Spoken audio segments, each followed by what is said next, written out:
بسم الله الرحمن الرحيم. الحمد لله نحمده ونستعينه ونستغفره ونؤمن به ونتوكل عليه ونعوذ بالله من شرور أنفسنا ومن سيئات أعمالنا.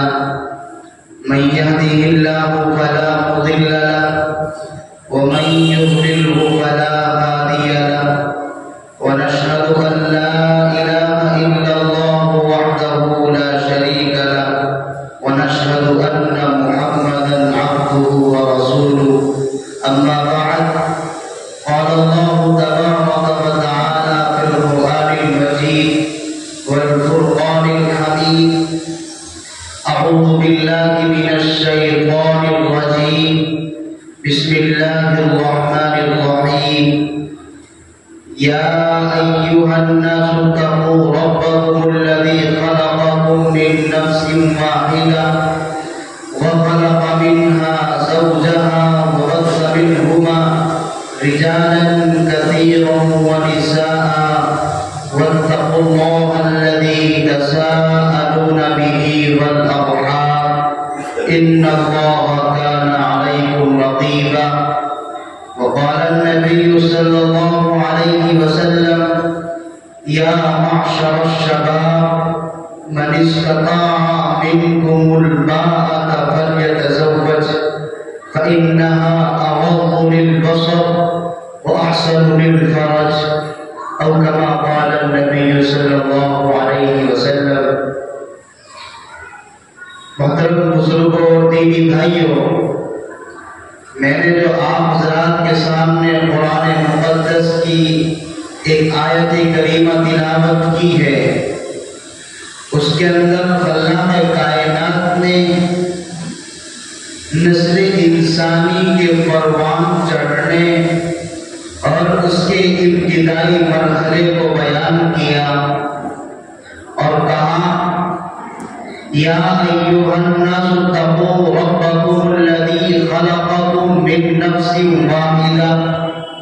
اے لوگوں، تم ڈرو اس رب سے جس نے تم کو نفس واحدہ سے پیدا کیا ہے. نفس واحدہ کی تفسیر، نفس واحدہ کا مطلب کیا ہے؟ مفسر نے کتابوں کے اندر یہ تحریر کیا اور اس چیز کو واضح کیا. نفس واحدہ سے مراد سیدنا آدم علیہ السلام ہے.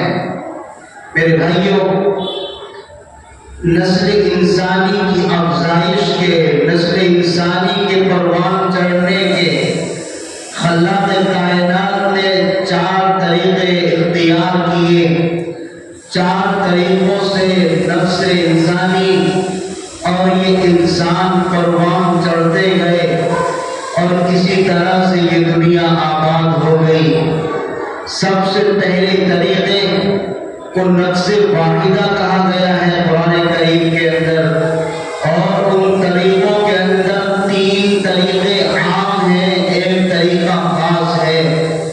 سب سے پہلے جو قرآن کریم کی اس آیت مقدسہ کے اندر بیان کیا گیا: یا ایھا الناس اتقوا ربکم الذی خلقکم من نفس واحدہ. اے انسانوں کی جماعت، تم اس رب سے ڈرو جس نے تمہیں نفس واحدہ سے پیدا کیا ہے. یہ طریقہ عام طریقہ ہے جس طریقے پر سیدنا آدم علیہ السلام کی تخلیق رب کائنات نے کی. رب کائنات نے سیدنا آدم علیہ السلام کو بنایا. کیا طریقہ! مفسرین لکھتے ہیں کہ رب کائنات نے جب سیدنا آدم علیہ السلام کو بنانے کی دل میں کوشش کی اور دل کے اندر چاہا، تو رب کائنات نے اپنی مخلوق، نورانی مخلوق کے سامنے کہا: وَإِذْ قَالَ رَبُّكَ لِلْمَلَائِكَةِ إِنِّي جَاعِلٌ فِي الْأَرْضِ خَلِيفَةً. اے فرشتوں کی جماعت، اے نورانی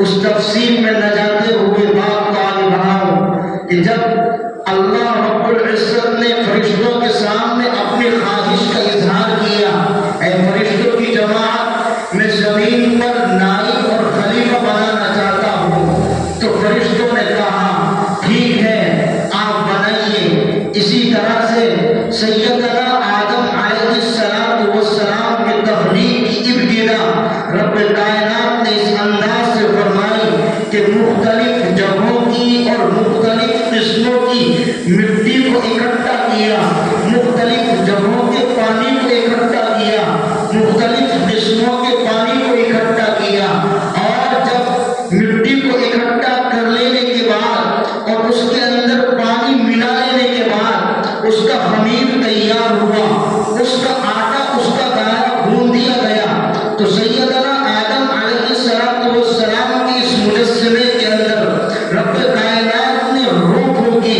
رب کائنات نے جان ڈالی، تو یہ مجسمہ جس کو مٹی اور گارے سے بنایا گیا تھا یہ بول پڑا، اس کے ہاتھ کام کرنے لگے، پاؤں حرکت کرنے لگے، پاؤں چلنے کے قابل ہو گئے، اور اسی طرح سے تخلیق انسان محض وجود کے اندر آئی۔ سب سے پہلے ہمارے باپ سیدنا آدم علیہ السلام کی تخلیق اس انداز میں ہوئی۔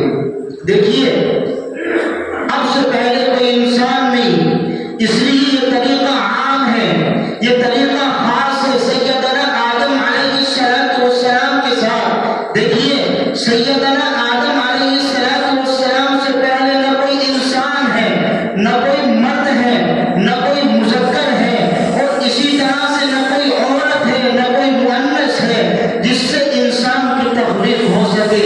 اس طور پر سیدنا آدم علیہ السلام کی تخلیق محض وجود کے اندر آئی، یہ طریقہ خاص ہے سیدنا آدم علیہ السلام کے ساتھ۔ پھر افزائش انسانی کے لیے انسانی نسل پروان چڑھے، بعض مفسرین نے یوں بیان کیا کہ ان کے بعد اماں حوا رضی اللہ تعالی عنہا کو سیدنا آدم علیہ السلام کی بائیں پسلی سے پیدا کیا اور ان کو وجود دیا۔ اس طرح سے ایک طریقہ یہ بھی خاص ہے، وہ طریقہ وہاں کوئی نہ ماں ہے نہ کوئی باپ ہے، وہ طریقہ آدم علیہ السلام کے ساتھ خاص، یہاں باپ موجود ہے ماں موجود نہیں، یہ طریقہ ثانی خاص ہے اماں حوا رضی اللہ تعالی عنہا کے ساتھ۔ یہ دو طریقے خاص ہوئے سیدنا آدم علیہ السلام کی تخلیق کا، اماں حوا رضی اللہ تعالی عنہا کی تخلیق کا۔ اب دو انسان دنیا کے اندر آ چکے، دو انسان نسل افزائش کے لیے انسانی نسل پروان چڑھے، انسان کی تخلیق ہو۔ اب تیسرا طریقہ رب کائنات نے محض وجود کے اندر اختیار کیا، انسانی نسل پروان چڑھے اس کے لیے اختیار کیا۔ تیسرا طریقہ کیا ہے؟ یا ایھا الناس اتقوا ربکم الذی خلقکم من نفس واحدہ وخلق منها زوجها، نفس واحدہ سے پیدا کیا اور اس نفس واحدہ میں سے اس کی بیوی کو پیدا کیا، وخلق منها زوجها وبث منهما رجالا كثيرا ونساء۔ ان دو جوڑوں کے وجود پائے جانے کے بعد ان دو جوڑوں سے مختلف انسان زمین کے اندر رب کائنات نے پیدا دیے۔ وہ طریقہ کیا ہے؟ وہ طریقہ مواد اختیار کر رہے ہیں جس کی وجہ سے نسل انسانی پروان چڑھتی جا رہی ہے۔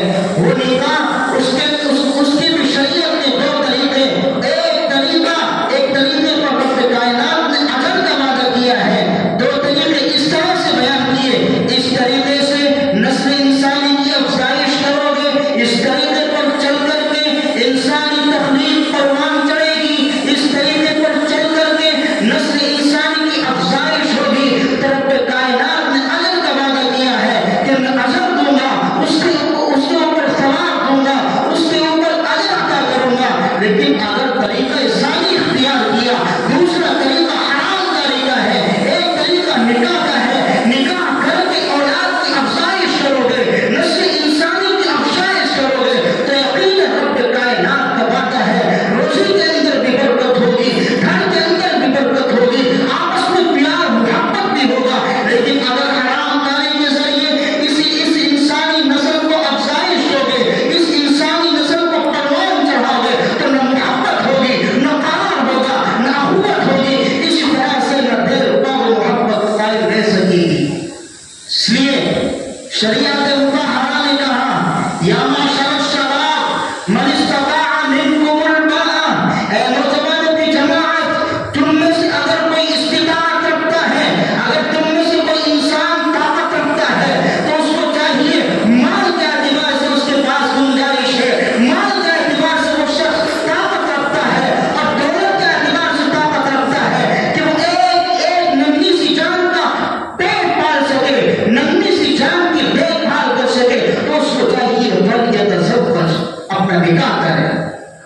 ہو جاؤ گے. آپ حضرات دیکھتے ہیں معاشرے کے اندر سب سے زیادہ جو گناہ پروان چڑھتے ہیں انہی دو چیزوں کی وجہ سے. سب سے پہلے نگاہ کی حفاظت اور پھر شرمگاہ کی حفاظت. پاک کہاں سے شروع ہوتی ہے؟ آنکھوں سے شروع ہوتی ہے. کہاں آ کر کے ختم ہوتی ہے؟ شرمگاہ کی عزت کو نیلام کرنے کے بعد بات ختم ہو جاتی ہے، محبت ختم ہو جاتی ہے. اس لیے شریعت نے کہا اگر تمہارا بچہ بالغ ہو گیا، والدین کے لیے سب سے پہلے ضروری یہ ہے بچے کا کفو تلاش کرے، بچے کے لیے رشتہ تلاش کرے. مال دولت کے انتظار میں نہ رہے، چیک بھرانے کے انتظار میں نہ رہے کہ میرے 5 بچے 5 لڑکے ہیں، میرا بچہ جب ایک طرح سے 20 22 25 سال کی عمر کو پہنچے گا، اپنے پاؤں پر کھڑا ہوگا، اس کے لیے یہ میرا ایک گھر میں چیک ہے. معاشرے کے اندر معاشرے کی سوچ یہ ہوتی چلی جا رہی ہے. اگر معاشرے کے اندر 5 لڑکے ہیں تو والدین سمجھتے ہیں میرے گھر کے اندر 5 چیک ہیں، جب ان کو بھرانے کے لیے کوئی اچھا آفر ملے گا تو ان کو بھرا لوں گا. نہیں، والدین کو چاہیے کفو تلاش کریں، مناسب رشتہ تلاش کریں، مال کو نہ دیکھیں، دین کو نہ، سب سے پہلے دین کو ترجیح دی جائے اور اسی طرح سے نسب کو بھی دیکھا جائے. لیکن ہمارے والدین کرتے کیا ہیں؟ ایک زندگی کا انتہائی اور قیمتی حصہ بچپنے کے اندر اور مال کو تلاش کرتے کرتے نکال دیتے ہیں. جو قیمتی لمحہ ہوتا ہے اس کو گزار دیتے ہیں. جب بچے کی شادی ہوتی ہے، بچے کی عمر 25 سال کی ہو جاتی ہے، کیا کرے گا؟ اس لیے والدین کو مخاطب فلیتزوج. سب سے پہلے اگر آپ کا بچہ بالغ ہو گیا ہے تو آپ بھی گناہوں سے محفوظ ہو جائیں گے، آپ کا بچہ بھی گناہوں سے محفوظ ہو جائے گا، آپ کی بچی بھی گناہوں سے محفوظ ہو جائے گی. فإنها أغض للبصر. گناہ آپ کے ذریعے سے ہوتا ہے، اس سے بھی آپ محفوظ ہو جائیں گے. اور شرمگاہ کی وجہ سے ہوتا ہے، آپ کے بچے کی شرمگاہ بھی محفوظ ہو جائے. اس لیے بچہ بالغ ہو جائے سب سے پہلے کفو تلاش کرو. مال دولت نہیں بلکہ دین کو ترجیح دی جائے. فإنها آقا علیہ السلام نے 4 چیزیں شمار کرائی: دین، نسب اور اسی طریقے سے 2 چیز اور. لیکن ان کم چیزوں میں جو ترجیح دی جائے گی وہ دین کو دی جائے گی. دیندار گھرانا مل جائے، بچے کا رشتہ کرو اور مختصر انداز میں نکاح کرو اور اسی طرح سے دوسرے کی بیٹی اپنے گھر کے اندر دیا نا. ہم کیا کرتے ہیں؟ معاشرے کے اندر ہر برائی، ہر رسم ہمارے نکاح کے اندر موجود ہوتی ہے. اللہ ناراض ہو تو ہو، معاشرے کا کوئی آدمی، رشتہ داری کا کوئی آدمی ناراض نہیں ہونا چاہیے. کیوں؟ رشتہ دار اللہ کو منانا آسان ہے، رشتہ داروں کو منانا آسان ہے. اللہ نے کہا مجھے خوش کرو تو میں تمہیں خوش کر دوں گا. لیکن اگر تم نے مجھے ناراض کرتے کسی کام کو کیا، اس کام کے اندر نہ برکت ہوگی، نہ خیر ہوگی، نہ نعمتوں کا نزول اس چیز کے اندر ہوگا. اس لیے ہمیں چاہیے ہم سادگی کے ساتھ، آسانی کے ساتھ بچے کا کفو تلاش کریں. مناسب رشتہ تلاش کرنے کے بعد آسانی کے ساتھ. کیوں؟ آقا علیہ السلام نے فرمایا اعظم النکاح برکہ، سب سے بابرکت نکاح وہ ہے ایسرہ معمولہ، جو برکت کے اعتبار سے، بوجھ کے اعتبار سے اور خرچے کے اعتبار سے سب سے ہلکا ہو. جب آقا علیہ السلام برکت والا اس کو بتا رہے ہو جس کے اندر خرچہ کم ہوتا ہو، معاشرے کا آدمی کیسے اپنے ذہن کے اندر یہ بات لاتا ہے کہ میں تو اپنے نکاح کے اندر اتنا خرچ کروں گا، اتنا پیسے لگاؤں گا؟ کیوں؟ تجھے نبی کی بات پر یقین نہیں ہے. جو نبی نے تجھے پیغام دیا، نبی نے جس طریقے پر تجھے زندگی گزارنے کے لیے کہا، کیا اس طریقے پر تجھے ایمان نہیں ہے؟ تو ایمان نہیں رکھتا. آقا علیہ السلام نے کہا ایسرہ معمولہ، جو برکت، جو بوجھ کے اعتبار سے ہلکا ہو اس نکاح کے اندر برکت ہوگی. اس لیے مجھے آپ کو چاہیے کفو تلاش کریں اور بچے کا وقت پر نکاح کریں تاکہ آپ کے بچے کی بھی اور آپ کی بھی نکاح بھی محفوظ ہو، شرمگاہ بھی محفوظ ہو. اللہ کہنے سے زیادہ، سننے سے زیادہ عمل کی دولت سے مالا مال فرمائے. وآخر دعوانا الحمدللہ رب